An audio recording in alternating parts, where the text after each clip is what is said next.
Police constable পর্যায়ে নিয়োগের দুটি তালিকা সংগ্রহ করে টিম 360 ডিগ্রি। তালিকায় দেখা যায় ঢাকা জেলার কেরানীগঞ্জ এবং ধামরাই উপজেলার কয়েকটি গ্রামে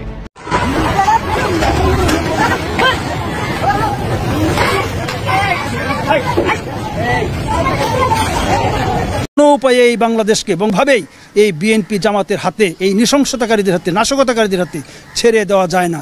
আমার যে পুলিশ ভাইদেরকে তারা নির্মমভাবে হত্যা করেছে, এই হত্যাকারীদের বিরুদ্ধে আইন। দর্শক, খেলা কিন্তু শুরু হয়ে গেছে। খেলা কিন্তু মোটামুটি টুর্নামেন্ট শুরু হয়ে গেছে। সবাই দৌড়ে পালাবার পথ পাইতেছে না। সুপ্রিয় দর্শক শ্রোতা, আসসালামু আলাইকুম। দেশে এবং প্রবাসে, দূরে এবং কাছে যে যেখান থেকে আজকের এই ভিডিও ক্লিপটা দেখার জন্য প্লে করেছেন, সবাইকে আন্তরিক শুভেচ্ছা অভিনন্দন। সুপ্রিয় দর্শক শ্রোতা, আপনারা ইতিমধ্যে দেখতে পারতেছেন, আপনারা দেখছেন কয়েকটি ভিডিও ক্লিপ আপনাদেরকে দেখাইছি। আপনারা বুঝতে পারতেছেন আজকের এই ভিডিওতে কি হতে চলেছে। দর্শক, নকল ভুয়া পুলিশ, এই নকল ভুয়া পুলিশ কিন্তু আগে অনেকবার আপনাদেরকে এই তথ্য দিয়েছি এবং আজকের একটি চাঞ্চল্যকর তথ্য নতুনভাবে এনেছি আপনাদের মাঝে। প্রিয় দর্শক শ্রোতা, কাগজ কলম ছাড়া নাগরিকত্ব পাওয়া যায়, ভোটার আইডি কার্ড ছাড়া এই দেশের চাকরি, সরকারি চাকরি করা যায়, সেটা হচ্ছে পুলিশ প্রশাসনের। এবং পুলিশ প্রশাসনে যত সরকারি চাকরির নিচে এবং নিয়োগপত্র হয়েছে এই দেশের নাগরিক না, এবং ৮০-৮৫ হাজার লোক আছে। প্রিয় দর্শক, তাহলে ইন্ডা কারা? ইন্ডা হচ্ছে ভারতের লোক, ভারতের জনসংখ্যা, ভারতের জনগণ বাংলাদেশের জনগণ সেজে বাংলাদেশের নাগরিকত্ব পেয়ে তারা কিন্তু চাকরি করছে এবং দীর্ঘদিন ধরে যে কাজকর্ম চালিয়েছে আমাদের সাথে, আমাদের সাধারণ জনগণের সাথে যে সমস্ত অন্যায় অত্যাচার করেছে, সাধারণ জনগণের উপরে ঘুষ, চাঁদাবাজি, হয়রানি, মামলা হামলা, বহুত কিছু দিছে অনেক লোকরে, শুধুমাত্র কিন্তু তারাই। তার কারণ হচ্ছে তাদের তো কোনো সনদপত্র নাই, তারা এই দেশের নাগরিক না। হয়তো ধরা পড়লে তারা চলে যাবে। অনেক চাকরিজীবী হয়তো চলে যাচ্ছে এবং যাবে, যখন তাদেরকে পিসার প্রয়োগ ছাড়াই অনেকে চলে গেছে।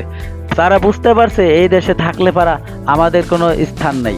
প্রিয় দর্শক, এই নকল ভুয়া পুলিশ, চলুন আগে ভিডিও ক্লিপটা দেখি, তারপরে আপনার মূল্যবান মতামত জানাবেন। ভিডিওর শেষে গুরুত্বপূর্ণ আলোচনা আছে, চলুন আমরা সেই ভিডিও ক্লিপটা দেখি।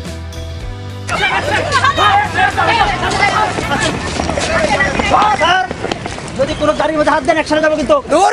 তোর অ্যাকশন তারপরে তোমার দাঁত ফেলা দিব। কুকুরের বাচ্চা কোথাকার কি বলে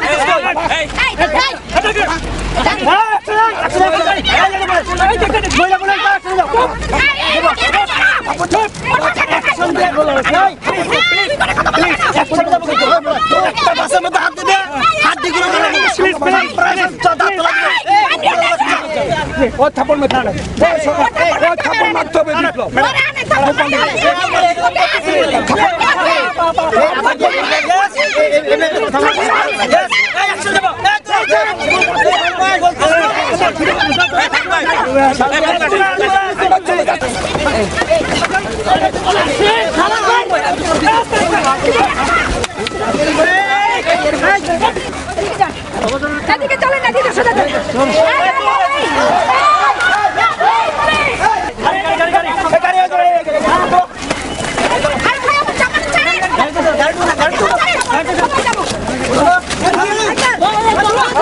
এই বাংলাদেশকে এবং ভাবেই এই বিএনপি জামাতের হাতে, এই নৃশংসতাকারীদের হাতে, নাশকতাকারীদের হাতে ছেড়ে দেওয়া যায় না। আমার যে পুলিশ ভাইদেরকে তারা নির্মমভাবে হত্যা করেছে, এই হত্যাকারীদের বিরুদ্ধে আইনগত প্রতিশোধ আমরা অবশ্যই গ্রহণ করব। বিএনপি এবং জামাত তারা তাদের সমস্ত সন্ত্রাসীদের লেলিয়ে দিয়ে এখানে ব্যাপক পয়সা বিনিয়োগ করে, টাকা বিনিয়োগ করে তারা কিন্তু এই রাষ্ট্র এবং সরকারকে ক্ষতিগ্রস্ত করার জন্য, উৎখাত করার জন্য তারা কাজ করছে। ছাত্ররাই এখন বলছে যে এটি ছাত্রদের আন্দোলনটা আসলে ব্যবহার করে এখানে বিএনপি, জামাত এবং সন্ত্রাসী চক্র সারা বাংলাদেশে এবং ঢাকা শহরের বিভিন্ন সরকারি স্থাপনাগুলোতে যে নাশকতা তারা চালিয়ে যাচ্ছে, আমরা জীবন দিয়ে হলেও এই ঢাকা মহানগর সহ সারা বাংলাদেশের নিরাপত্তা বাংলাদেশ পুলিশ নিশ্চয়তা দিয়েই যাবে। কাজেই আপনারা জানেন যে এই ছাত্র আন্দোলন, যেটি ছাত্ররাই এখন বলছে যে এটি ছাত্রদের আন্দোলনটা আসলে ব্যবহার করে এখানে বিএনপি, জামাত এবং সন্ত্রাসী চক্র সারা বাংলাদেশে এবং ঢাকা শহরের বিভিন্ন সরকারি স্থাপনাগুলোতে যে নাশকতা তারা চালিয়ে যাচ্ছে, এই নাশকতার কিন্তু পূর্বাপর ইতিহাস রয়েছে। 2013, 14, 15 এবং 2018 এই যে ধারাবাহিকভাবে যে নাশকতা, এই এখন কিন্তু এই ছাত্র আন্দোলনকে ব্যবহার করে তারা কিন্তু তাদের অসৎ উদ্দেশ্য চরিতার্থ করার জন্য, সরকারকে ডিস্টেবিলাইজ করার জন্য, সরকার পতনের জন্য এই নৃশংস পন্থা যে যারা অবলম্বন করছে। ঢাকা মেট্রোপলিটন পুলিশ অত্যন্ত শক্তিশালী এবং পেশাদার একটি ইউনিট। ঢাকা মেট্রোপলিটন পুলিশ এই সকল নাশকতাকারীদের কাছে কখনোই আত্মসমর্পণ করবে না। আমরা জীবন দিয়ে হলেও এই ঢাকা মহানগর সহ সারা বাংলাদেশের নিরাপত্তা বাংলাদেশ পুলিশ নিশ্চয়তা দিয়েই যাবে। এখন আপনি কিন্তু বলছিলেন যে ইতিমধ্যে কিন্তু রায় হয়ে গেছে এবং আগে থেকে শিক্ষার্থীরা বলে আসছিলেন যে তারা আসলে এই যে নাশকতা করা হচ্ছে তার সঙ্গে তারা জড়িত না। এখন তো মোটামুটি পরিস্থিতি অনেকটাই নিয়ন্ত্রণে চলে এসছে। যারা এই নাশকতাগুলো করছে তাদের প্রতি আপনারা কী ধরনের ব্যবস্থা নেবেন? নিশ্চিতভাবেই আমাদের যারা ডিটেকটিভ ব্রাঞ্চ রয়েছে, আমাদের যে গোয়েন্দা সংস্থাগুলি রয়েছে, তারা কিন্তু যারা এই নাশকতার পেছনে জড়িত, এই আপনারা দেখেছেন গত 2-3 দিন যাবতে যারা ছাত্র আন্দোলনের নেতৃত্বে ছিলেন তারা কিন্তু বারবার বলছে যে এই ধরনের সন্ত্রাসী কার্যক্রম, এই নাশকতা, অগ্নি সন্ত্রাসের সঙ্গে তাদের কোনো ছাত্রদের কোনো সম্পর্ক নেই। একটি তৃতীয় পক্ষ, এখানে তৃতীয় পক্ষ আমি স্পষ্ট বলতে চাই, এখানে বিএনপি এবং জামাত তারা তাদের সমস্ত সন্ত্রাসীদের লেলিয়ে দিয়ে এখানে ব্যাপক পয়সা বিনিয়োগ করে, টাকা বিনিয়োগ করে তারা কিন্তু এই রাষ্ট্র এবং সরকারকে ক্ষতিগ্রস্ত করার জন্য, উৎখাত করার জন্য তারা কাজ করছে। কাজেই তাদেরকে ধরার জন্য, তাদেরকে আইনের আওতায় আনার জন্য যত ধরনের ব্যবস্থা গ্রহণ করা প্রয়োজন আমরা সর্বোচ্চ ব্যবস্থা গ্রহণ করেছি এবং করব। এবং আমি আবারও বলছি যে মাননীয় স্বরাষ্ট্রমন্ত্রী মহোদয় বলেছেন, আমাদের অভিভাবক আইজিপি স্যার বলেছেন, আইনের সর্বোচ্চ ব্যবহার। আপনি বুঝে নেবেন এই শব্দটি, এই বাক্যটির মধ্য দিয়ে আমরা কী বোঝাতে চাচ্ছি। আইনের সর্বোচ্চ ব্যবহার করতে আমরা কিন্তু পিছপা হব না। আমরা যখন যেখানে যা প্রয়োজন আমরা সেই ব্যবস্থা গ্রহণ করব। কোনো উপায়ে এই বাংলাদেশকে, বঙ্গবন্ধুর বাংলাদেশকে কোনোভাবেই এই বিএনপি জামাতের হাতে, এই নৃশংসতাকারীদের হাতে, নাশকতাকারীদের হাতে ছেড়ে দেওয়া যায় না। আমার যে পুলিশ ভাইদেরকে তারা নির্মমভাবে হত্যা করেছে, এই হত্যাকারীদের। দর্শক, এতক্ষণে আপনারা যে নকল ভুয়া পুলিশের তথ্যগুলো পেয়েছেন, আশা করি হয়তো আপনাদের ভালো লেগেছে। দর্শক, যদি ভালো লেগে থাকে, আপনি যদি আমার চ্যানেলে নতুন বন্ধু হয়ে থাকেন, ভালো লাগলে চ্যানেলটিকে সাবস্ক্রাইব করে রাখবেন পরবর্তী ভিডিও পাওয়ার জন্য। প্রিয় দর্শক, আপনাদেরকে আমি আগে অনেকবার এই লোকটার সাথে পরিচয় করাই দিছি, এই পুলিশ প্রশাসনের সাথে পরিচয় করেছি।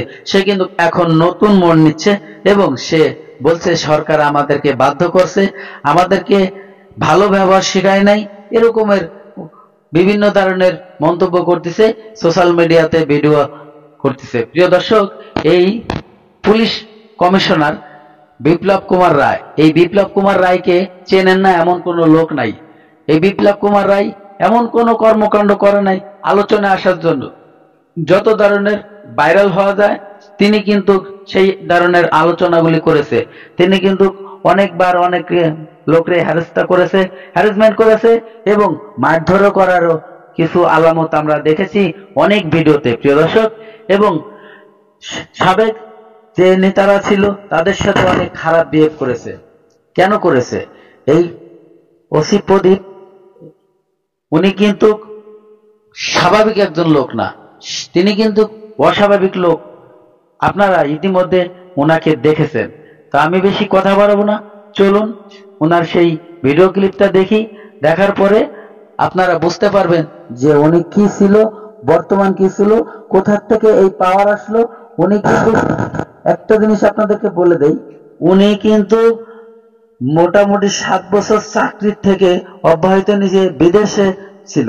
উনি বিদেশ থাকার পরেও ওনার চাকরি 7 বছর পরে এসে ওনার চাকরি ফেরত পাইছে এবং পদোন্নতি সহ।